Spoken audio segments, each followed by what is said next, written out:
So now Nifty 50 market prediction for tomorrow. अब देखिए 23,851 पर क्लोजिंग हुई है एंड लगातार निफ्टी में एक तेजी बनी हुई है। अब ऐसे में बहुत सारे लोगों को डाउट है कि ये तेजी रियल है या नहीं है। Hi, this is Dev and watching traders diary. समझते हैं इस बात को कि भाई कुछ वाकई में एक तेजी यहाँ पर देखने को मिल रही है या सडनली एक ट्रैप बनाया जा रहा है एंड उसमें रिटेल इन्वेस्टर जो है वो अपने आप को फंसा ले। तो सबसे पहले मैं ना यूएस पर आता हूँ। यूएस में आपने आज की डेट में न्यूज़ आ चुकी है, थोड़ा सा हाँ टाइम हो चुका है उस न्यूज़ का, बट आपने सुन ही लिया होगा कि भाई जो ट्रम्प है वो क्या बोले।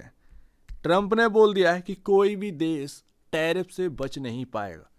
वो कब यूटर्न ले लेंगे ना ये कुछ पता नहीं है। कुछ भी अभी ना ट्रम्प के अंदर चल क्या रहा है, उनके दिमाग में क्या चल रहा है किसी को कुछ नहीं पता। उनको ट्रस्ट है कि नहीं, अमेरिका जो है ना वो इस वजह से जो मैंने किया है उससे ग्रोथ में आएगा एंड सारी चीज़ें बहुत अच्छी से यहाँ पर टैकल होती हुई नजर आएंगी, ये उनका मानना है।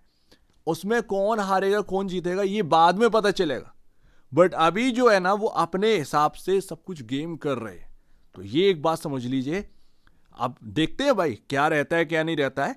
ऐसा नहीं है कि वहां पर कोई बेवकूफ़ लोग बैठे हुए हैं एंड वो ऐसे ही यहाँ पर ना सारी चीज़ें कर रहे हैं, ऐसा कुछ भी नहीं है। हल्के में किसी को नहीं लेना चाहिए और बेवकूफ़ किसी को बोलना नहीं चाहिए, क्योंकि कब उसका डिसीजन सही आने लगेगा फिर उसके बाद लोग सिर्फ उस अपने ना स्टेटमेंट को वो चेंज ही करने लगते हैं और कुछ नहीं होता है। अपनी स्टेटमेंट को चेंज करते हैं और कुछ नहीं। और देखिए रियलिटी बात यही है, आप मानो या ना मानो, कि भले ही अमेरिका जो है ना वो कुछ ना बनाता हो अपने लिए, सब इंपोर्ट कर रहा हो, लेकिन भाई ऑर्डर देखो आपका देश चला रहा है।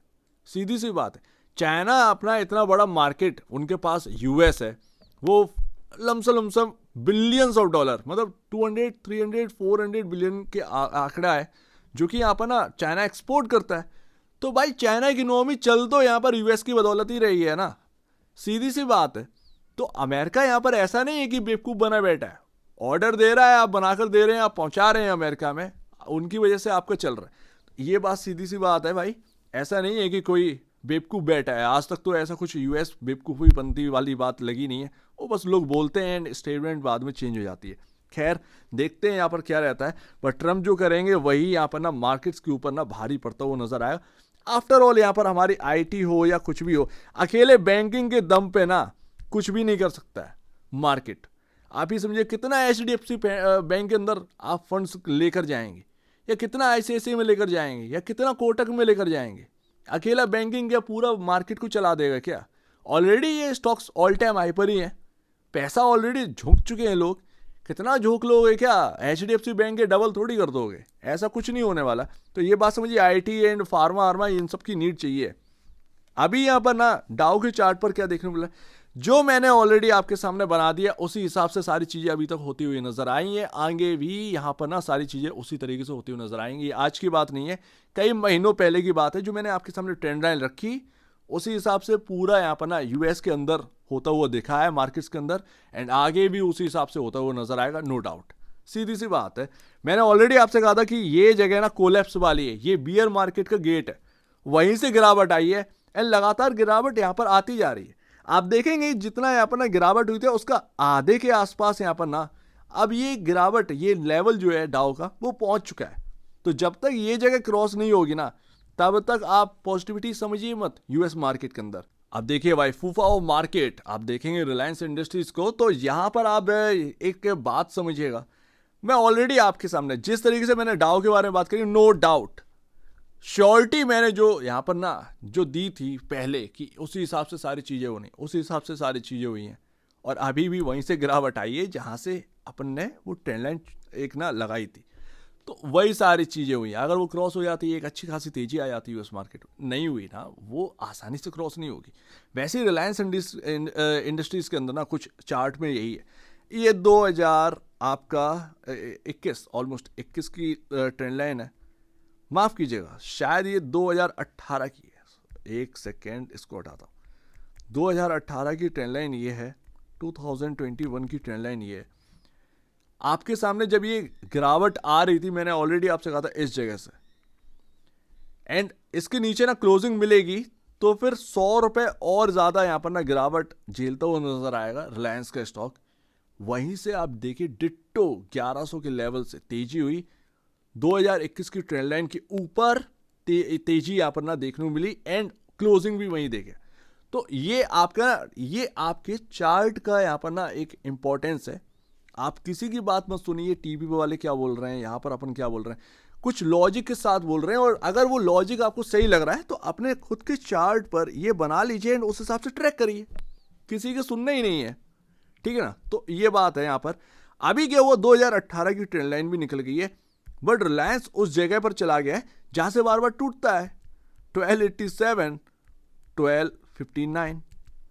अब रिलायंस के Q4 के नंबर बताएं कि ये एक्चुअल बेसिस पर निफ्टी जाना किधर है। आप फाइनेंशियल की बात करें, इतना अच्छा नंबर बैंकिंग के नहीं आए जितना कि आप चिल्ला रहे हैं, ढिंडोरा पीट रहे हैं। ये मार्केट के लिए ढिंडोरा पीटा जाता है, ये रियलिटी बात है। ऐसा नहीं है कि मैं कुछ नेगेटिव बात बोल रहा हूं, नेगेटिव नहीं बोल रहा हूं, मैं आपको सिर्फ बता रहा हूं कि नंबर्स ऐसे कोई भाव नहीं आ गए कि बहुत ज्यादा यहां पर ना चीजें आपका जो है एकदम से पलट जाएं। भाई बैंकिंग में जो तेजी हो गई है वो नंबर्स पर रिफ्लेक्ट कर रही है। ऐसा नहीं है कि आपने कोई वाव फैक्टर रख दिया है। असली जो चीज़ है ना, जब सबके अच्छे आएंगे ना नंबर, तब जाकर असली मार्केट में तेजी होगी। ये तो आप सिर्फ निफ्टी को या फिर ना मार्केट को चलाने के लिए, नंबर्स के लिए बीट एस्टिमेट एंड वगैरह वगैरह रख रहे हो। ये आज की बात नहीं, ये बहुत पुरानी बात है। बहुत पुराने लोग जानते हैं खिलाड़ी मार्केट के कि ये सब चीज़ें चल क्या रही हैं। ग्रोथ तो छोटी बैंकों में भी था, छोटी बैंकों में ग्रोथ है भाई, सीधी सी बात है। प्रॉफिटेबिलिटी का नंबर क्या ग्रोथ वाला नहीं है? मैं आपको एक नाम बता दूं, आप चेक करिएगा, बहुत छोटी बैंक है, साउथ इंडियन बैंक। भाई वो क्यों टूट गया? उसका एनपीए लगातार डाउन जा रहा है, उसका यहाँ पर अर्निंग पर शेयर लगातार बढ़ता चला जा रहा है, हर क्वार्टर में डिसेंट परफॉर्मेंस दे रहे हैं। तब जाकर आप ना प्रॉब्लम ले आए ना, वो बैंकिंग स्टॉक बुरी तरीके से पिटा हुआ है। तो क्यों पिटा हुआ है भाई? ये सब ना आप ये समझिए, ये चार जो महान बैंकें हैं ना अपने यहाँ की, ये वेटेज काफ़ी ज़्यादा है इंडेक्स के अंदर। ये नहीं चलेंगी तो फिर मार्केट चलेगा कैसे? तो वो आप समझो, खबरें बनाई जाती हैं, खबरें बनाई जाती हैं, उस हिसाब से सारी चीज़ें चलती हैं। आप इस बात को समझिए। चार बैंकों के ऊपर ही क्यों बोल रहे हैं? सभी को यहाँ पर कवर करना स्टार्ट करिए, तब आपको पता चलेगा कि क्या है। इन लोग के ऊपर क्यों नहीं बोलते हैं? इतना अच्छा नंबर आया क्यों नहीं बोलते? क्योंकि इनसे कुछ मिलेगा नहीं ना मार्केट को। तो बात ये है, सिर्फ स्टॉक ही चले गए, उससे इंडेक्स और मार्केट में क्या रिफ्लेक्ट कर, तो ये बात यहाँ पर आ जाती है। खैर, एंड लास्ट निफ्टी में क्या है भाई? निफ्टी एक ऐसी जगह, इंपॉर्टेंट जगह पर पहुंच चुका है जहां से अब क्या होगा ये देखने वाली बात है। बहुत सारे गैप्स हैं, बहुत सारे वास्तव में गैप्स हैं पूरे ग्लोबल में। हमारा मार्केट जो है वो अब आउट परफॉर्म कर रहा है। हालांकि एफआईआईज की कोई ऐसी बाइंग नहीं है जिसकी वजह से मार्केट धड़ाधड़ चल रहा है कि नहीं है भाई? निकाला पैसा कितना है, आप झोंक रहे हैं 3-3 हज़ार करोड़, तो और उसमें निफ्टी देखे कहाँ पर आ गए। तो सोचने वाली बात, थोड़ी समझने वाली बात है। खैर देखते हैं यहाँ पर क्या रहता है। इंपॉर्टेंट जगह आ चुकी है जहाँ से टूटता है निफ्टी, वहीं के ऊपर के आसपास की क्लोजिंग हुई है। पहला इंपॉर्टेंट जगह पड़ेगी 23851, जिसके ऊपर हम जो है क्लोजिंग देने वाले ही हैं। सॉरी 23851 नहीं, एक्चुअल में ये आपका पड़ता है 23956। 23956 फर्स्ट इंपॉर्टेंट जगह। उसके बाद आप आ जाओ फटाक से, यहाँ पर आपके सामने जो कि आ जाता है ऑलमोस्ट 24,256, 256, 259, यस, ये जगह। तो ये काफ़ी टफ जगह पर आ चुके। ऐसा नहीं है कि एकदम से सारी चीज़ें बदल गई हैं, ऐसा नहीं है कि आप ही को सब कुछ मिल गया। ये बता तो रहा हूँ, गैप अप होना, ये सब करना, ये सब चल रहा था। वो 26,000 जब लटका हुआ था ना निफ्टी, डेली बेसिस पर गैप अप आते हैं, सडनली प्रॉब्लम आ गई। तो वही मैं आपको बता रहा हूँ कि होना क्या है क्या नहीं होना है, अभी तक ना एकदम से किसी को नहीं पता सही तरीके से कि क्या होना क्या है, ठीक है ना। डाइवर्जेंस काफ़ी ज़्यादा हो गए। लेकिन मैं बस इतना जानता हूं, मैं आपसे तब भी बोल रहा था जब ये 21,700 था, आपने स्टॉक्स को बाय करिए बस, और कुछ। मुझे नहीं पता कि ये निफ्टी को किधर ले जाएंगे, मुझे नहीं पता कि स्पेकुलेशन किस लेवल की कर देंगे, मुझे नहीं पता कि आगे कितना ज़्यादा यहाँ पर जो है ना कितना बड़ा ट्रैप बना देंगे।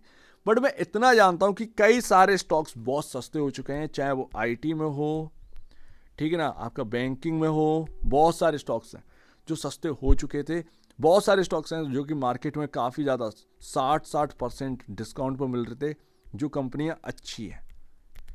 आप उस जगह पर पहुंचिए एंड उन स्टॉक्स को बाय करिए, क्योंकि मुझे नहीं पता, सीधी सी बात है, अगर गिरावट आएगी ज़्यादा से ज़्यादा, मैं यही मान के चल रहा था 20,400, तो यार इतने में अगर आपने जो पोर्टफोलियो बनाया है, ठीक है, वो पूरा यहाँ पर ना आपका ज़ीरो थोड़ी होने वाला है।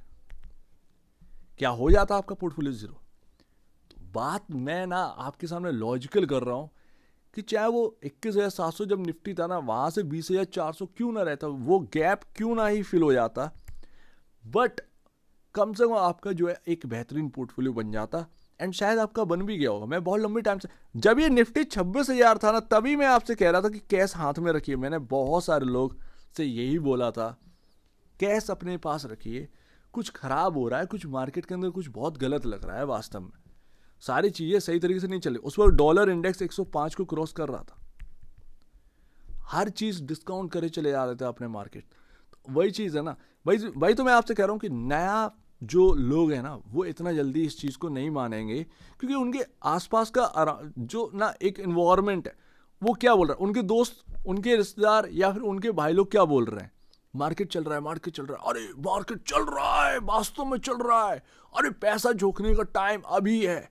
झोंक दो। बातें करी जा रही थी कि भाई 27,272, फिर उसके बाद एक और नया लेवल, फिर निफ्टी 15 साल में 5 लाख निफ्टी, 5 लाख निफ्टी पहुंच जाता। जाने को कितना भी जा सकता है, और आने को जाने को तो क्या ही होगा। ये ऐसी ऐसी चीजें भाई, तो बता तो रहा हूं कि कुछ मत सुनो यार, अपने दिल की सुनो। स्टॉक सस्ते हो गए थे, बस स्टॉक्स बाय करके रखिए, एंड 5-7 साल में आपको देखिएगा, क्या पता आप रिटायरमेंट के लिए भी तैयार हो जाए। समझ रहे ना?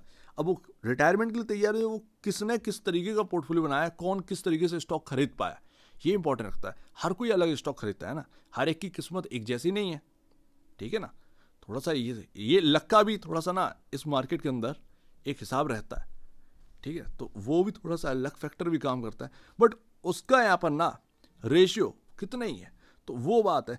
आप चुन क्या रहे हैं, कौन सा स्टॉक चुन रहे हैं, ये सबसे इंपॉर्टेंट है, एंड उसके पीछे लॉजिक क्या है, सबसे इंपॉर्टेंट है। तो उम्मीद है आपने पोर्टफोलियो बना लिया होगा, आपके पास स्टॉक्स होंगे। डजेंट मैटर कि निफ्टी यहाँ से 28,000 हो जाए, डजेंट मैटर कि निफ्टी यहाँ से टूट कर 20,400 भी रह जाए, डजेंट मैटर। आपने 21,700 पर बात सुनी, आपने स्टॉक्स अगर बाय कर लिए, कोई दिक्कत नहीं। ये साल काफ़ी वॉलिटिलिटी वाला है। इस साल में ऑलरेडी 1 जनवरी को मैं आपसे कह चुका था कि ये साल आपका वॉलिटिलिटी भरा रहेगा, इन्वेस्टमेंट से आसानी से पैसा नहीं बनने वाला है, आपको शॉर्ट टर्म ट्रेड करने पड़ेंगे पैसा बनाने के लिए, पैसा अपने हाथ में रखने के लिए।